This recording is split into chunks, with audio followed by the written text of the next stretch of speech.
Mamatia for you ha and area Mamuina Kwaba at the DLFM 106.9 so away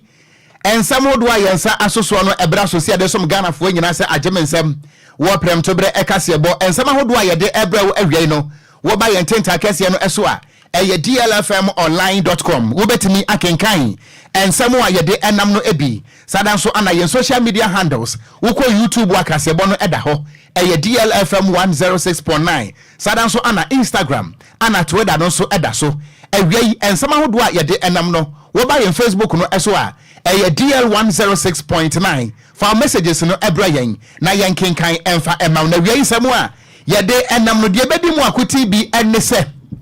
Professor Nana Opoku Ajiman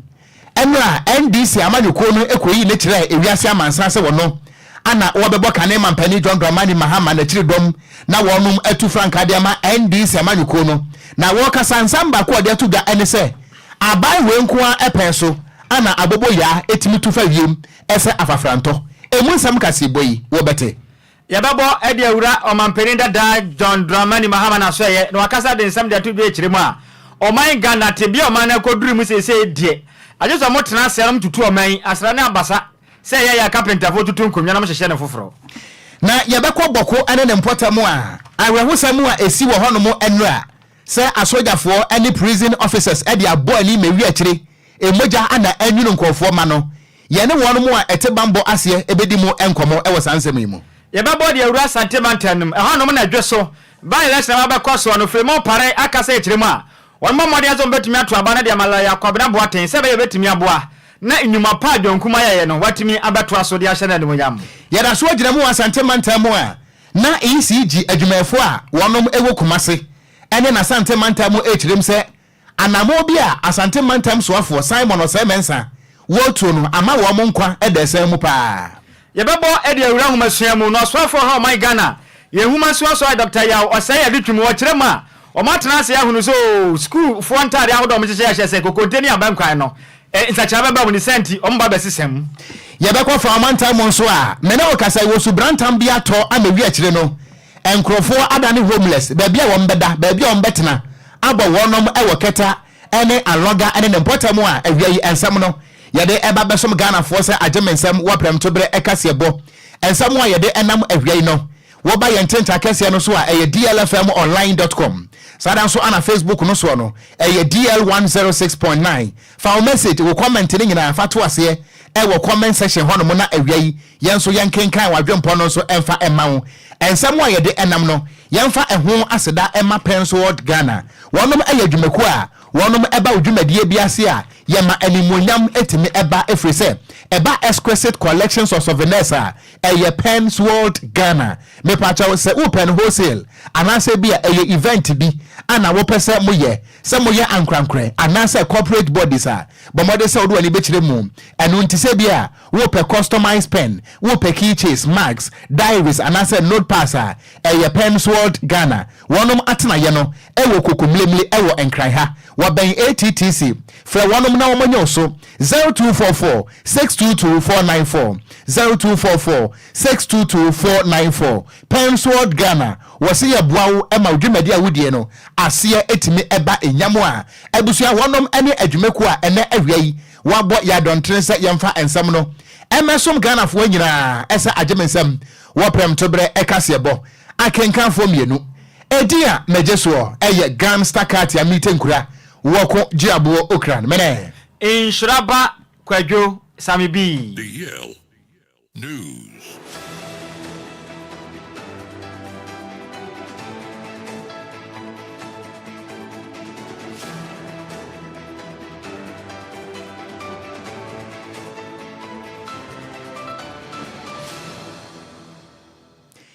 Yama Ghana fo akwaba na yenhye kasebo no ase yenhye kasebo na ase amawo a na yetufa akwakopiem ewo NDC chiniye amanyuko no emu na enra ene yekofi wo hene kunadu auditorium eno no ewo UPSC ewo Enquires na enye asamketwa ni nyina no ene se kanema mpane John Dramani Mahama encha ye ana obo Professor Nana Opoku Ajiman din se wono ana wo ma meye ne running mate na wo mo entime montoa entu franka FM pre to me ema NDC amanyuko no na enwa na empenese akokɔ be de woni madekye nanso wotie di free woni ano nti na ho behia se NDC amanyuko no omo ankasa eba abonten na wo mo ebeyi Professor Jenana Opoko Agyemai wo mo beyi no ekire amansan na wobere aye maame Professor Jenana Opoko Agyemai wo gina asimpie ni apaso a wo kita microphone a wo kasa no ensem odi to da ene se abai we penso no corruption proye ene kankan edware wo mo pa efri se Ghana for ensusu da se mampani akufo ado Dr. Alhaji Mahmoud Baumia ene ni MPP abai we wo mo betimi abo wo micro no ewo ekwan ya Ghana for nyina ene beguso wo kiremu a abai we nko apenso ana aboboya etimi fu ntaban etuo etisa konfem wo kirem se ye no ne se na amen se abai we se wo beko etia gadamse nanso gadamse no ewi akire eye party ma ana etuo ana yaka se bio ahiafo ma egudamo nanso party ma no ankasa ana etu gadamse no wo kiremu a free senior highway abopo anye ne se nanso koka na abai we mpeso obetie enokura no awomo eka no na wono de wo kan ne place wono na ba ngumasuamu a wotiase efre se wono ene wo ba wodi nkan ya wo ye vice chancellor ema UCC suapono ewo Cape Coast enu ntene wo ka kire Ghana fo nyina se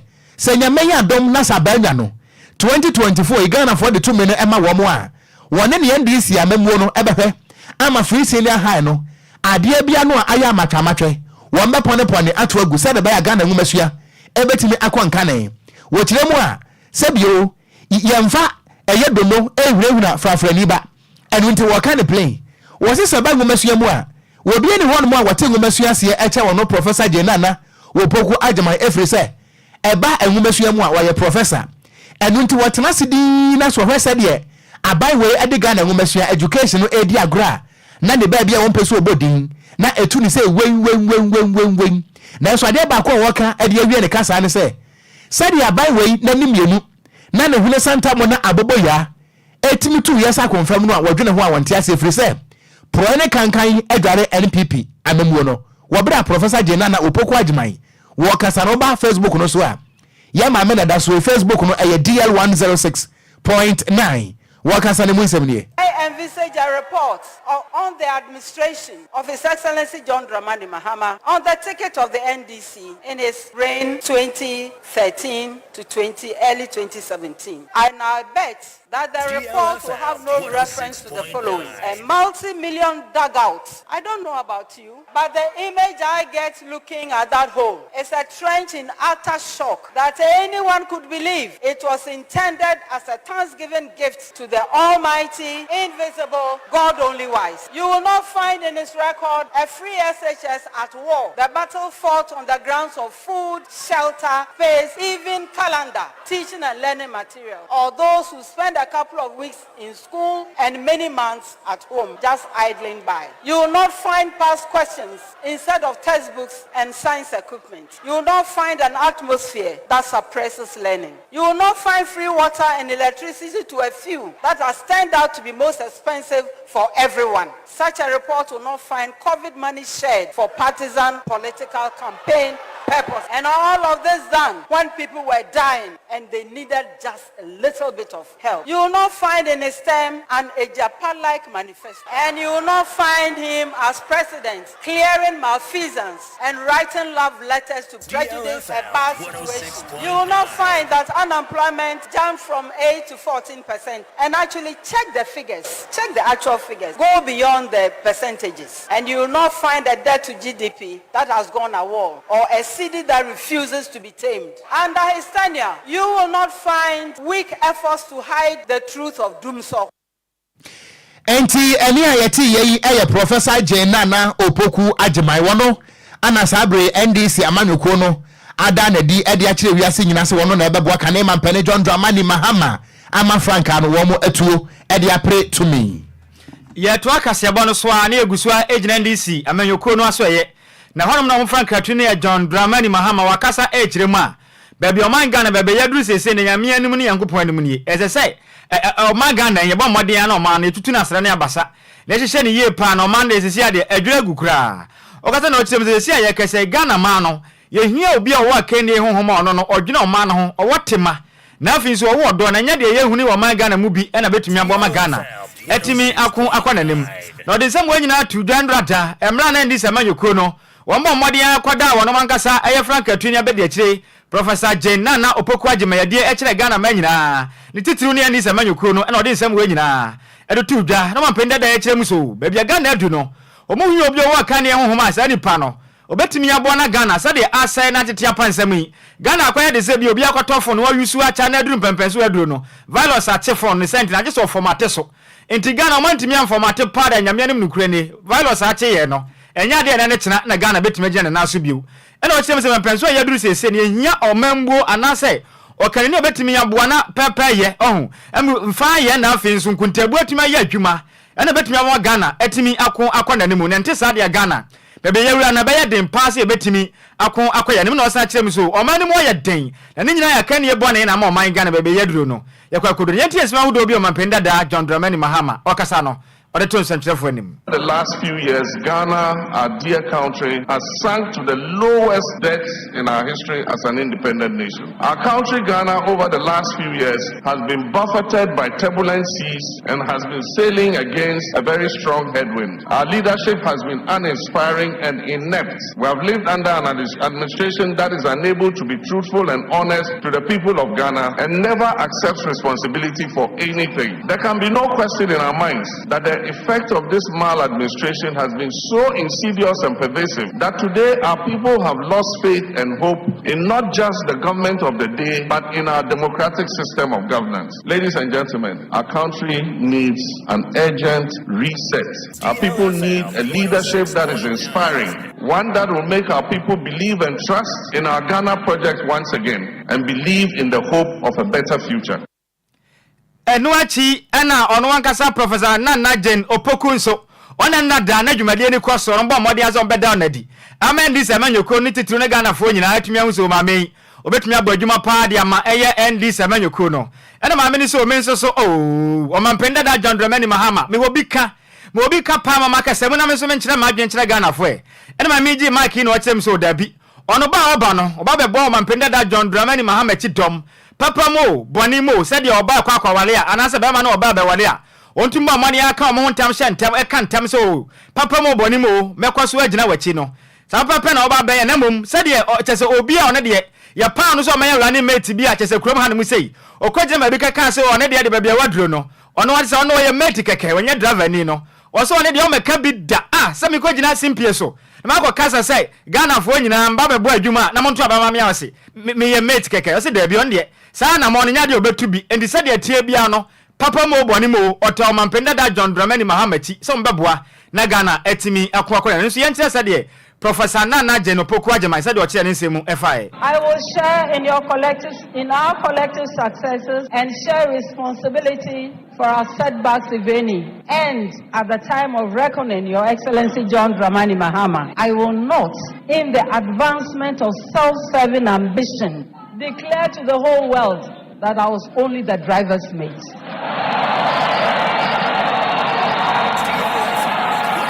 Thank you. Distinguished ladies and gentlemen, before I go on to other important matters, please let me state my understanding of where we are as a country, as a nation, and the implications of what lay ahead. The election ahead is not so much about Ghana making history, although that is important. It is not so much about returning a competent president back to power. It is not even about producing the first woman vice president. Historical and exciting though these are, it is not only about bringing the NDC back to power, although that is indispensable in our current circumstances. The elections ahead and winning them is about winning elections for a purpose. The purpose goes beyond those enumerated above. The purpose is the opportunity to heal our country again.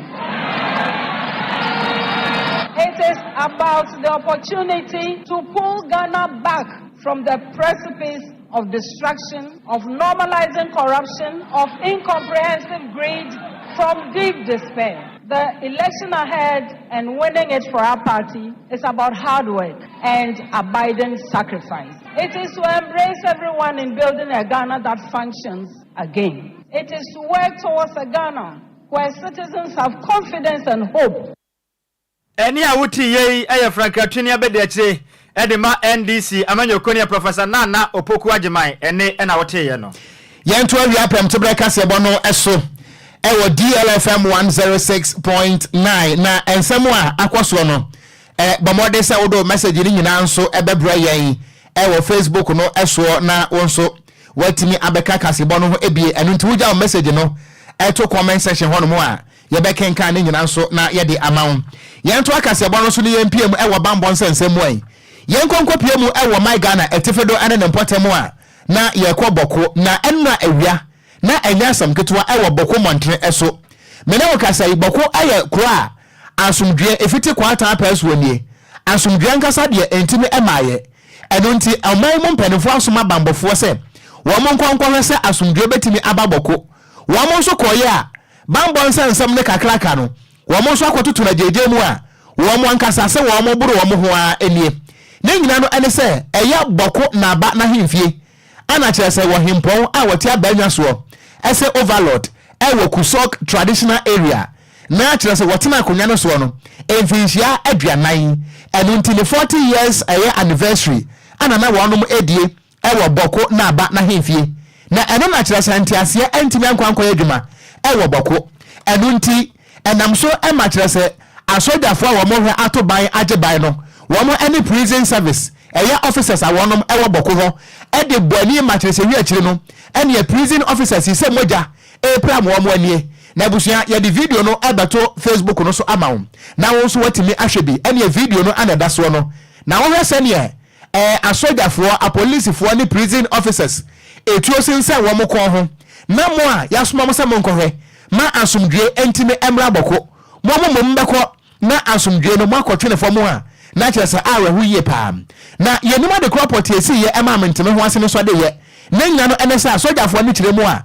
soja ni ba ko mobile phone ayira anu nti wo mo hwehwe ewa hemfie ho enna chesa nam so a wo mo eto ye ede ehye eye prison officers so ameno kasai wo mo prepare benom wo no mo edituo to apapa bi mo ni ho a ye prison officers ni be so etimi prepare sojafo ni bia mene wo ekasa ya sabia ana wonom eguo na ensam no bra na ekoso a na chese etuo no ye de bubon kofo ni ade mo mi entie de ekoso na enu akiri en kwahoma so enkodi nkomo kakra because of this their behavior that's why the quiz like this that's why the quiz like this they are just killing innocent people and they go check the water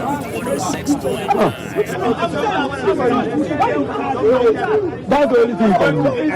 that's the look let me zoom in that's the only thing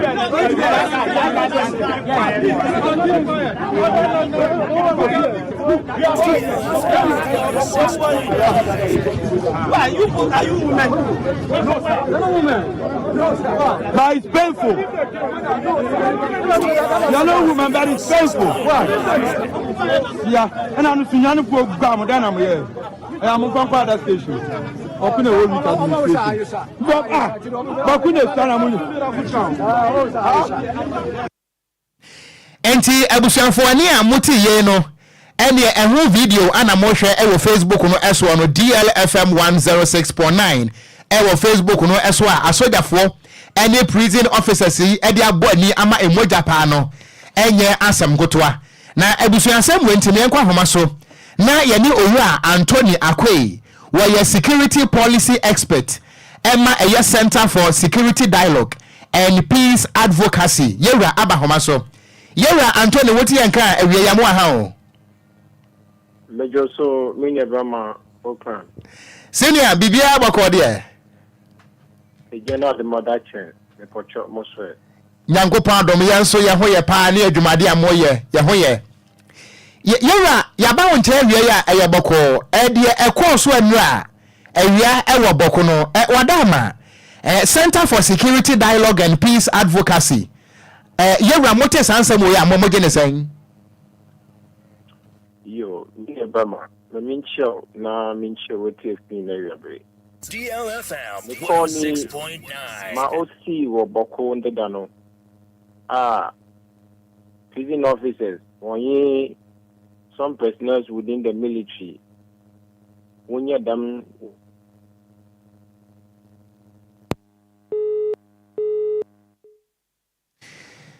your best friend here for so monfa enchen yewra Anthony Akwe na homa no ate atom ye boy homo den na yetimi asa atoto ahoma ne biem ahwe se yensa ebetimi aka yewra no a na yene no edi enkomo Openin Anthony Akwe was a security policy analyst Emma Center for Security Dialogue and Peace Advocacy yene no edi ho enkomo Kwadwo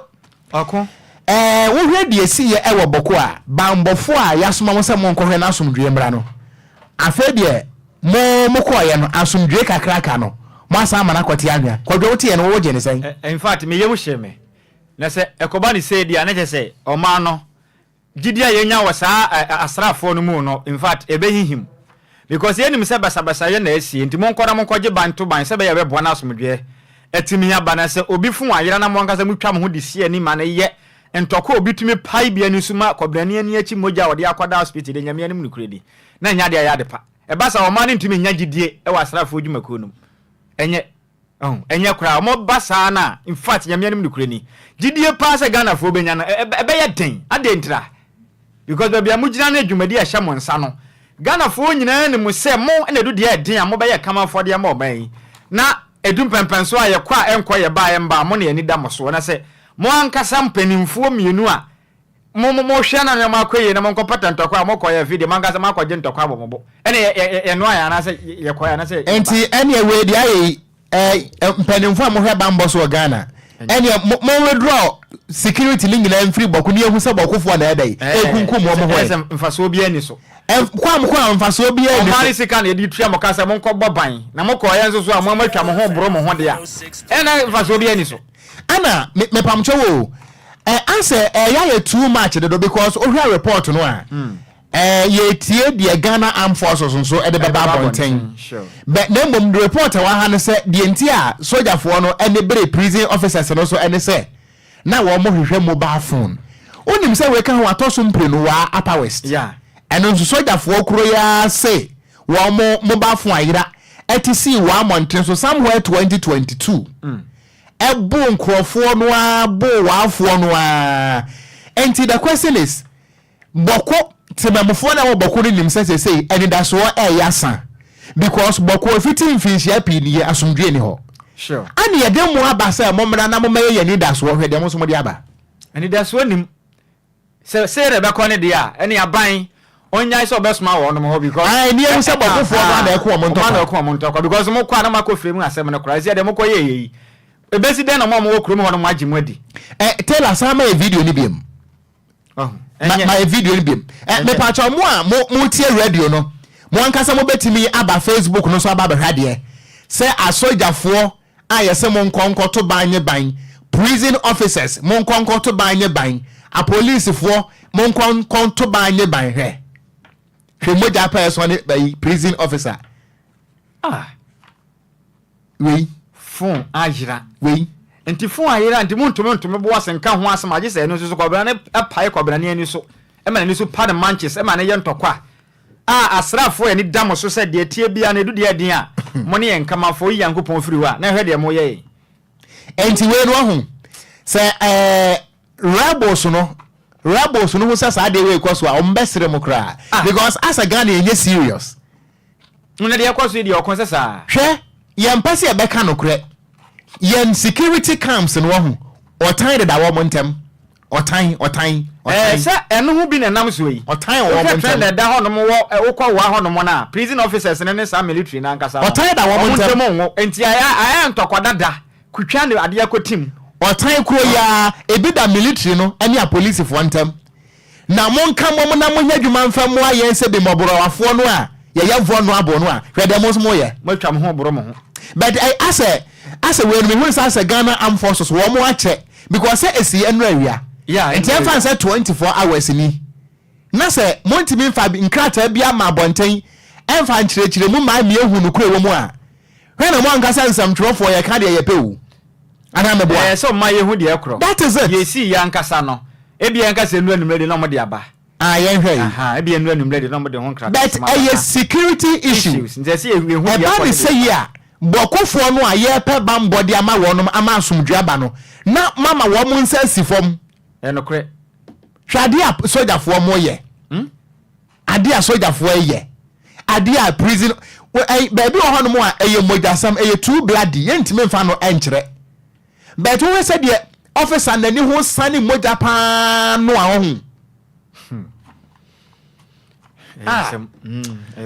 Kwadwo to aso Yankwaya nim ne yebo e de awura edwoso na honom na by election enche bia be kwaso mpotem honom no eye MPP amanya okorum national executive for bomode abonan e ba kopiem odwoso kwakoye eye kobontoa se be ya betumi aboa na bato ma beto no eye MPP amanya okuo no asan apo obi a obetumi adi nkonim de amanya okuo no na numu na chief of staff eye madam Fremont Pare wakopiem wo sala so na lawyer Justin Frempong ko bia tumi kopiem bi ena Bernard Entwibo sia kwa dodo ne bono na ne se o chema wontumi onso bomode atumi kopiem ho no mu bia je so mo kwakoboa na niama etimi akwakoboa ede ama eye MPP amanya okuo no na no na chief of staff eye madam Fremont Opare echiremu a ekodwe na ato no eye MPP amanya okuo no wankasa konwa enti de do ne ho hia pa asa de tie bia na o mankasa ba modde na mutumi eje akonwa ndi si o mosere so enti osrada so mo menya akwanya akwakoto aba wadwoso ba election ba betodwa eye busu we mu no wa mo modde se o muntwa emfanya MPP amanya okuo ne sense empontudwuma hodo a eye John ampontu akuma ba modde eye ye no eho ba hia pa se MPP amanya okuo no oni papa o mankasa ba modde pa no se ne onkwaje no ntu frank amfama o mo no betumi ato abade ama no se ba ye betimi aboa na kwabra bo aten lawyer kwabra bo aten no watuma di nkonim a betoa eye John apontu akuma na dwuma pa oboye no so wo ye ejosre mom so mo anya ne sa na se obi kwakwa gina sa no kwakwa ntere kwam kwoto aba na ma na nyame anim nukreni obedi sa nipa kwa no ho ya opande mo maden na mu ntia manfo nsem na mo kwaso antu aba no emfa MPP amanyuko ne ntia sema wodo bi a Fremont Pare me wakasa no ne nsem kyerefo ono wo mcheye na se ye beto aba we say me ya contact agentia asam no eye asamwa ye sese ye nyina ye ti asese omo ya ye nieme bia encheyi na akonya so no okamo mienu nyina ra ye ma ye position anya manche ya position eye position a emu oduo enkitene asama banese edi omiso okọ independent a nidi yaw na mesra mo se munya mundi yaw na brada mon kire se sebe yenye se Yesu asa kwatafo edu ayare na ba sepe ene beda ase no yen ya kwatafo no a ye beda ase no sanse ye yade ma yenya ye fe na ye betre se MPP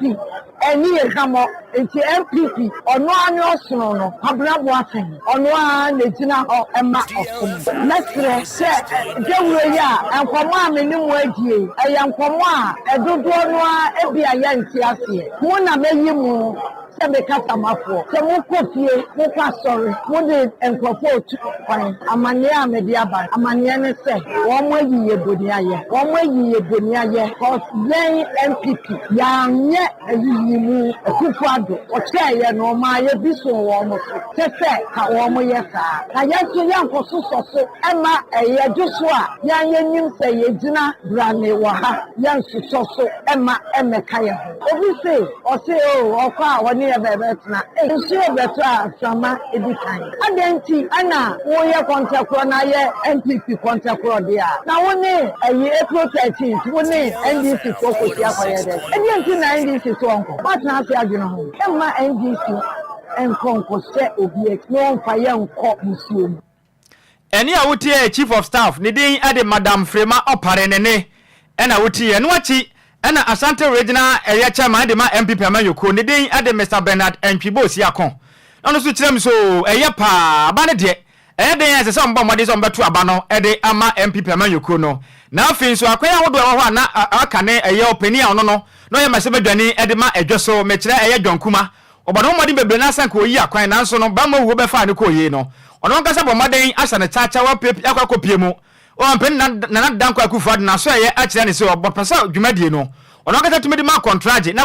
eye ho adwuma na so na dan kwa Akufo-Addo atie ne so fa se amekese yi o de contract no ade ama job Nti job boy dwumaden dia aden na mokoto aba no abani paafro monto aba no fama eye lawyer Kobena eye boaten na otumi ndi kwanem mfama adwoso ono so o kire mu sei na no dai se muko do na so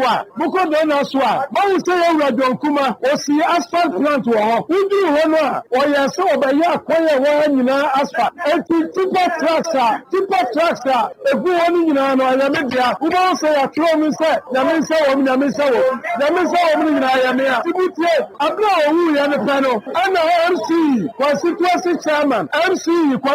chairman ana lawyer Kobena boaten ba me o se any executives no sir akadonkuma ba ya akoye nyina no agu asphalt wo eti ko ba so na ba fa o ni ba boare ana me ko akufa de ho ana me ko ba omi ho o se hu chief of staff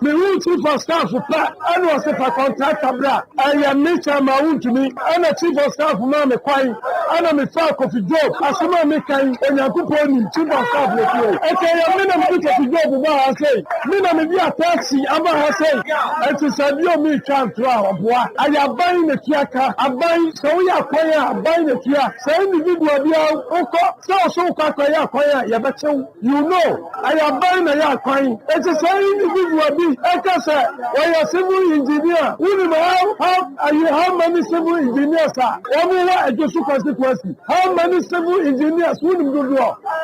aya ban eti ana ya kwan aya ban ti ne ya kwan eti mislama kwan na ya no nyanyai ya beto abanu emienu ya beto first one no December ya beto first one no first year April na second one ya to December 7 eti akwan no Kofi Job ya no anya say ya to abanu de ma Kobena boaten ya ni ejayo ya beto aso ne ya kwan no akopem sa kwan na ye ni nyina no nyina ne ebewie awo keso ase eni awoti ya Asante Mante mo chichire ni edema MPP amanyoko no Bernard Entwi Bosiakon yento akasebo no eso na yenkan messages no ekakra Emmanuel adia we yemwa yenkan fantastic Wilberforce ana oso wotie no edi free yes hwi asanwen so ana ose Professor Jenana Opoko Ajiman our records as a minister for education ntino se nyame yadom na se NDC ewi ni power no a Ghana ngomesua betima konkane pa ana wofake enso edi fi new plan station aba ana o se John Dramani Mahama NJ nana Opoko Ajiman wo mo eni adefufuro bia ede ma Ghana ana Abbas Austin ana o se oh God have mercy enti asojafo pa nenti de mo ye muhnie oh God help us what ana ono so de aba na Kofi Parliament de said de ekwaso nyina wonte Kwadwo ohun message Kofi Parliament de aba Davio say o paja wo nan ade atuni patente ko ho was it o se me nkan kire wo se ka kire wo wa aban na wote so ne se nti dollar edro 14 cedis to a cedi no 14 cedis to a dollar no unho ya na ma ban hwan aban wose wo wa aban ma ban ne de wo ya sam ana maka so oni ne wo keka no aha ye ni aban bia wa ha ye ni aban da bi ye ni aban bi okrom ha asam ne se de e beto dwane sa pepepe ha ye ni aban bia obi ye ni aban nti se monya MPP ni NDC na asam becha momfa mo de mo nchemfa yesere mu pi na ba wasaba ana wose wotie kase ebo no pa edi free ma community 2 ya da sepa ana okay ya atwron ba ko o twron bebrebe sa ade adan ma yento akase ebo no so ya da so agire mo Asante Mantam mu abese bresante nie ana Asante Mantam so afo owura Simon Osemensa ani ECG fo wo mo enhyeda enya asomdwebu abia eno ano ene se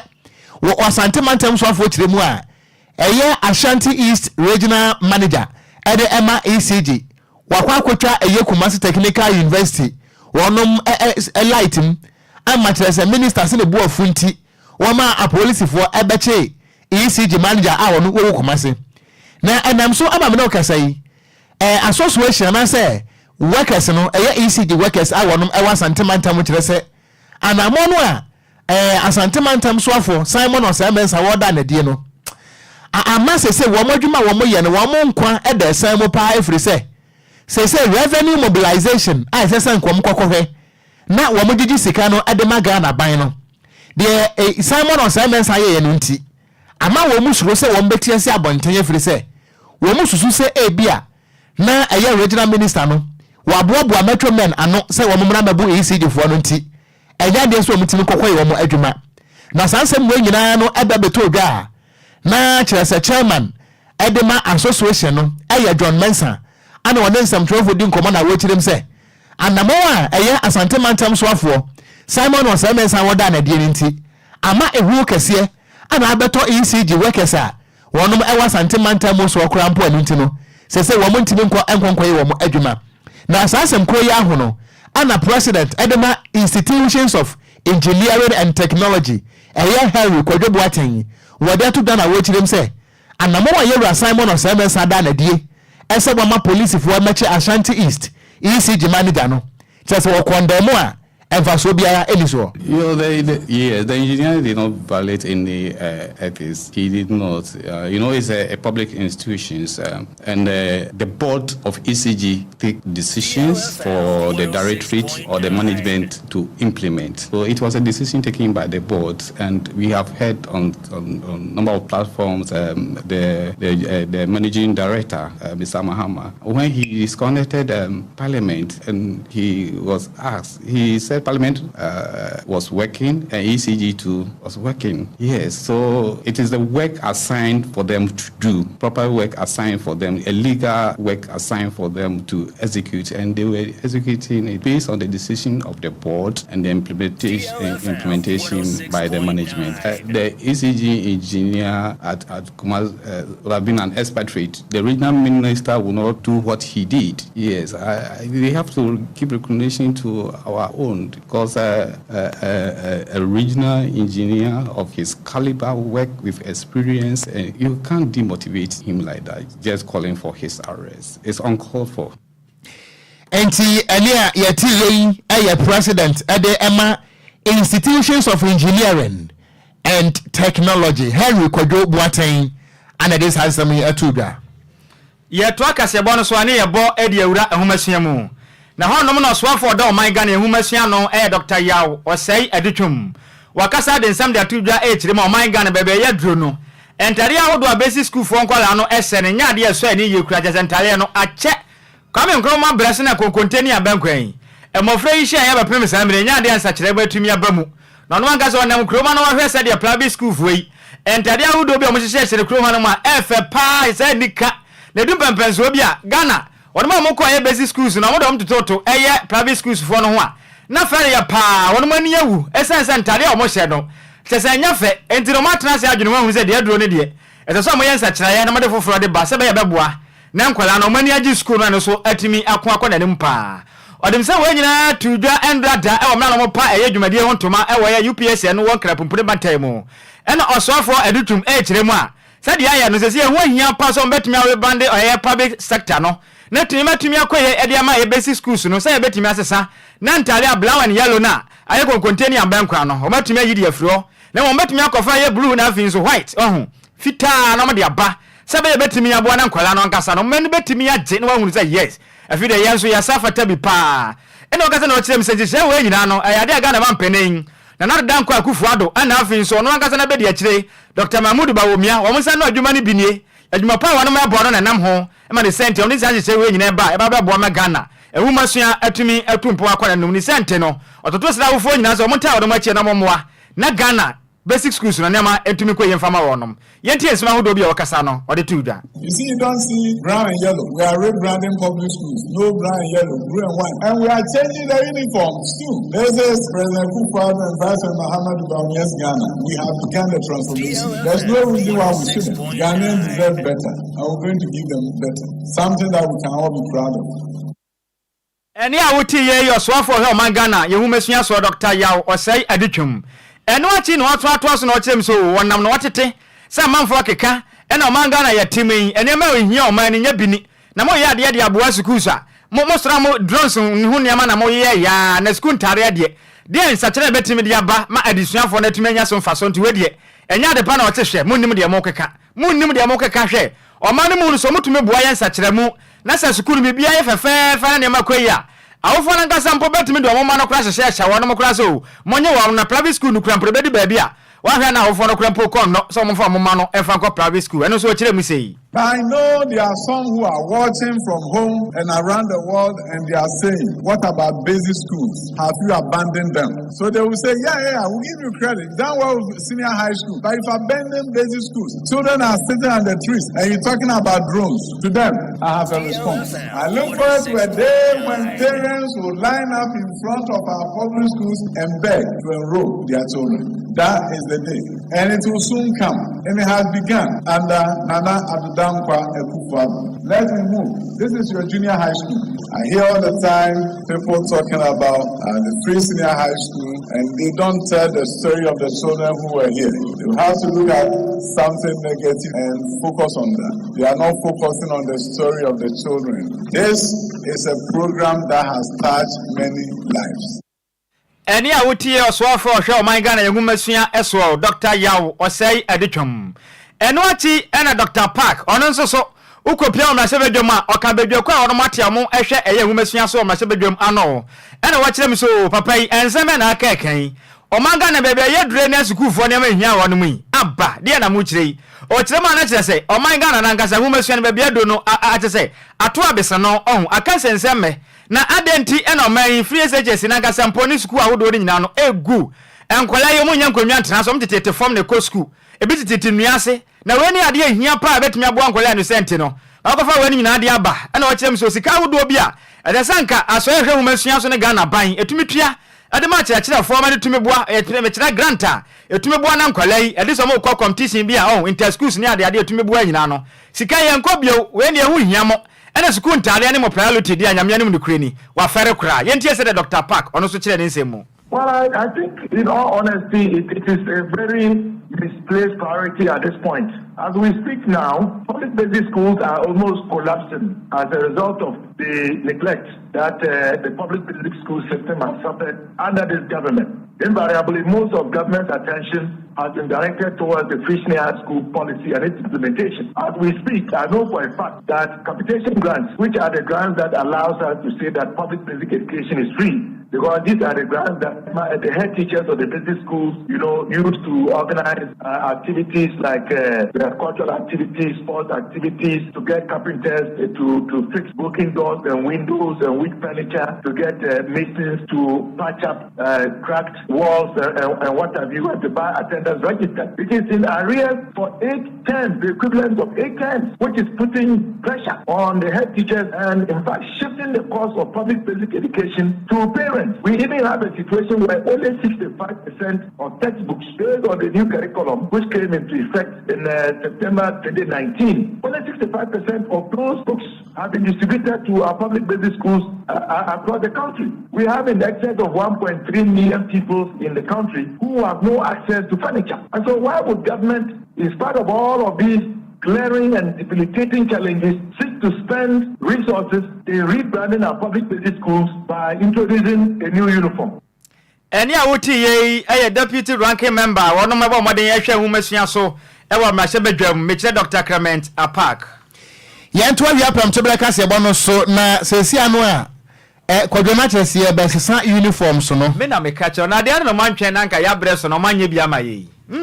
O say ye dey kura ko konteni abankwan yo fans a ye dey agi ne kuro nya asam ketua o. Yetumi to so sa na ya na nsententa wo. Misa wo kai. Yetumi bubu ni sa na nsententa nyina piem. That time na nanka. Me ko school trasa ko nti. Andi na me kan nyina wo hu ye o. Dabi. Lenda nim dey me kan. Me trasa ko nti. Amombe nim dey me kan pa. Me na sha se o basic schools ni sa. And onim. And me o se na ye wan yon bi e no sa yon no na ani sa your friend say electrical one bi. Ne ye budget bi egum no. Okwa mu duro. Ye soja de gum say na ase no dolly say anyame no kure ne de to atale ni say ne nam kuma. Ye betime okay mu amukọ akurasi school dia mu betime adwiri nkofo nkwa asese ensama nyina na afi. Enfan na ehu so ma adwiri nsama no. Champion tell academy make kan. Onzo obo ni trinko. Ya hu bi o. Any say enkwara ne be say uniform mo no. Omo say omo de ba na ye blue ni white. Oh, okay. E be ye febone. Ene mama mu san kwada ne say ba no sa na so mu hye bi wie school wi a.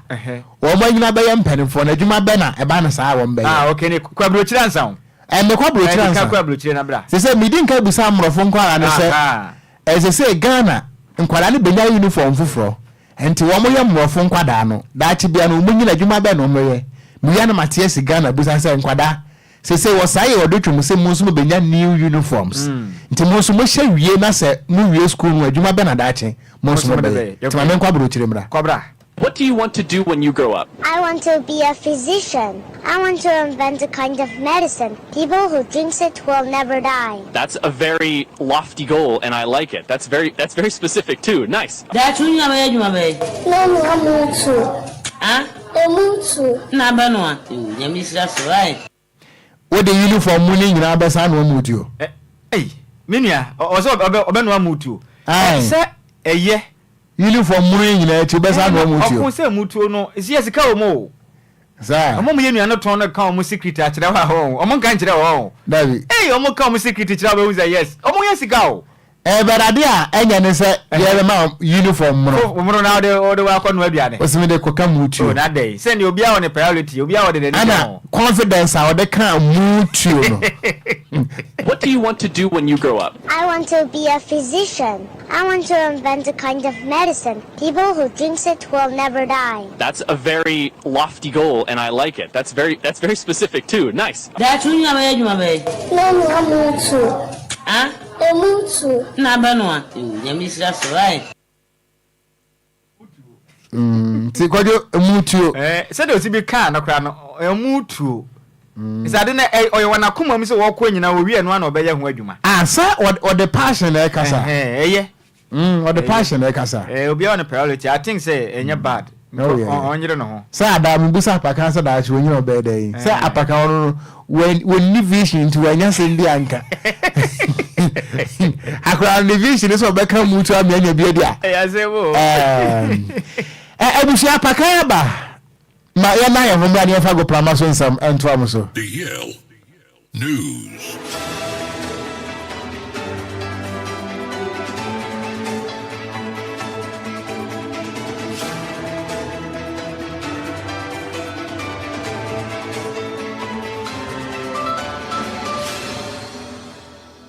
Right, tabusia yansamo bibiala ha emo bibiala kwa bamfambra deal 106.9 FM kasafidie so ene yawada area prem to breka sebo so mriedo sa gudiem nsama woso ayaboabo no abusia de beda na hu ne akọ ene ne ba ewa gudiem nsampi na egu yam pronso de ba Ghana de wa and of course nkrofon cross the latest any exclusives no yaboabo ne nyina no abusia ye de eba beda me amede nsam na ba no edi ameje so no eya yesu ano de share apakan GH the blessed king in tantam so abusia mensi fam na mention nsam na say am fam ade mention se am fam fifie mi wi anama kowie ewo nkrofon kroso na endra na mede beto wanim se uru ma ye fere Russia mu a UEFA under 16 four nation tournament bi ekoso na Ghana ye under 17 a Laye Kingston head coach no manya kwanya akopie mu asibi andra o mo ne Russia host nation no the first game no the boani na endra first game no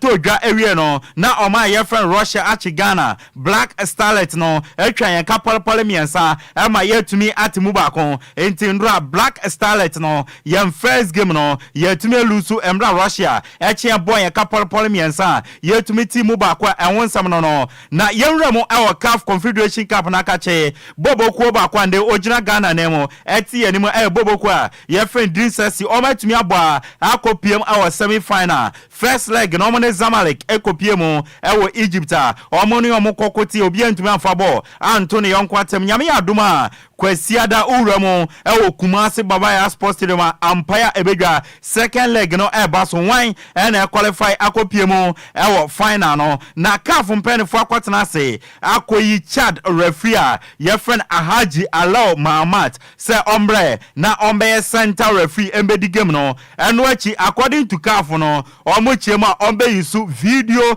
assistant referee enti sa video assistant referee no omakoyi Mauritania referee your friend Dahani Beida say ono sombre na ombe control Vieira no emfama game no na muama game no emfa ne ntoma pefra yere wonsa area to ani me no ka say Idrissa say omenya touchdown dada e Kumasi preparation na start ahead of the second leg na ebe koso na ndra GFA president Ket Okreku enyabre ekoshia team no ekosho mu nkran ni wo di nkoma yere wonsa area to ani na ahead of the second leg na eba so no John Entry our striker ede ma bobo ko friend Idrissa no wakasa osinde ohwe nim se nyame adom akwasiada ombetwi ede afa bobo ko a ye friend Zamalek so akwakọ piemu eye finance no osi wanya akwanya abo finance bebre na mo ohwe nim se this time no odi Idrissa akwakọ piemu Confederation Cup finance na obetumi age osi football no wabo Egypt wabo the likes of El Ali no pyramid no nyina wabo osi football wabo brawo mu ye na mo no akasa obetumi age Confederation Cup na be kan CV no na ma ni CV no aye rich into ohwenim se kwasi ada obetumi qualify akopiem hours final na wetumi akwaje na ogia na ni ebegie pa we any nsema John Entry striker Edema Idrissa edi atudwa na wasa game no ma no na Emmanuel Ajimambedu oye former player Edema Black Stars of Ghana so akasa osinyame adom akwasi ada Ghana fo nyina yenji twi enje kirada enkopiem Kumasi Babaya Sports Stadium enkobo se entai boboku a ye friend Idrissa echi emfa se wo ye hasini emfa se wo ye kotokoni nyame adom akwasi ada obi amfa ne team support ento nchen na ye wram Babaya Sports Stadium na yankobo enji boboku a ye friend Idrissa so esan se ne ofudu apa no na ye piano nti nyame adom akwasi ada Ghana fo nyina osremu munwram Babaya Sports Stadium na mko support Idrissa na omuntumi nche Zamalek en qualifying kopiemu finance no we any nsema Emmanuel Ajimambedu area tuga yedi ama dwumadi ne so yempiem English Premier League ma endra one game bi etoga bobo kwa friend Wolverhampton Wanderers omotena fie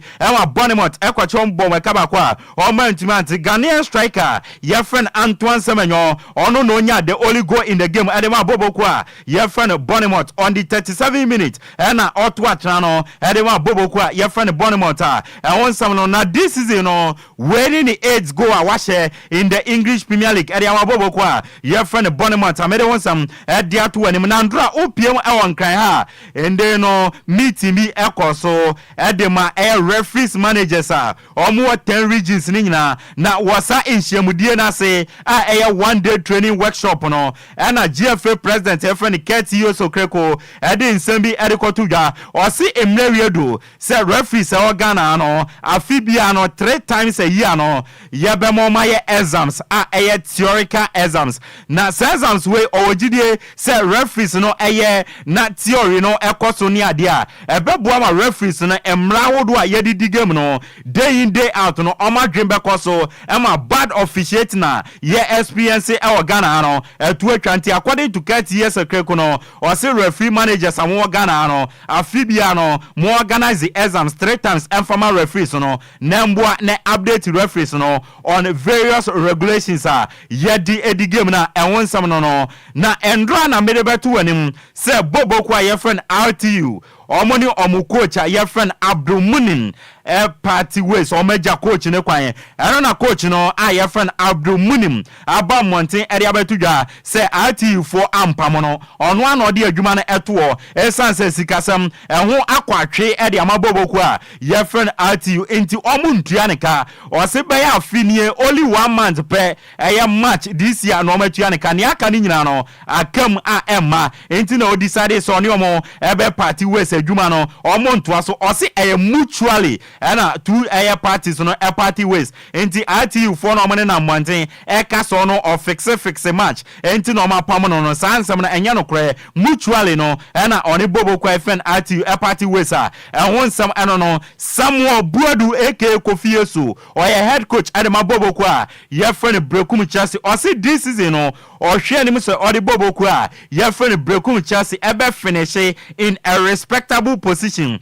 Ghana Premier League table no so na next season wa hwe ne anyame edema no we ene nsema Samuel Buero ede atudwa yedema na Salifu Ibrahim dodo na bone nsabrane Di Maria oya midfielder edema bobo kwa ye friend Accra Heart of Folk ne mo ne so ani bruta na abrante season ni kwa wi contract oni bobo kwa ye won ye friend Heart of Folk no eba ewie Heart of Folk abona o extend the contract o twetwetwe ne na ase Heart of Folk echema ni sika ogeno bosumbian ombe pejam e de akọ 10,000 Ghana cedi enka ni sika no 100 million na so abrante o twetwetwe ne na ase on person be renew contract no e de amabobo a ye friend Heart of Folk ni ayete ene se media ma sporting ka bobo no o me rom our abrante friend Salifu Ibrahim Di Maria akache say Heart of Folk so be ma 100 million enka ni sika na ye be ma 20,000 enka ni sika no 200 million bosumbia brana beje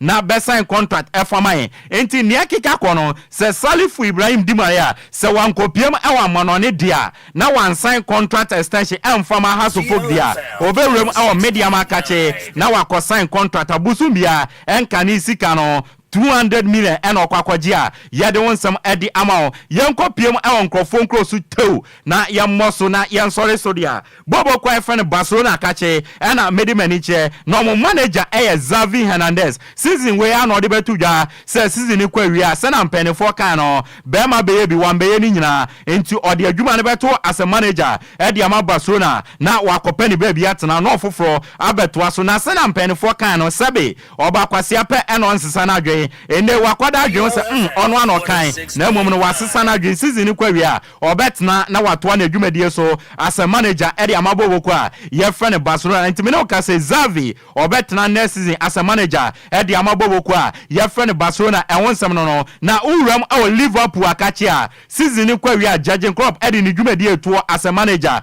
omo pe manager ne amene o ka se nieba ene se omo remo ewo ma ye friend Nela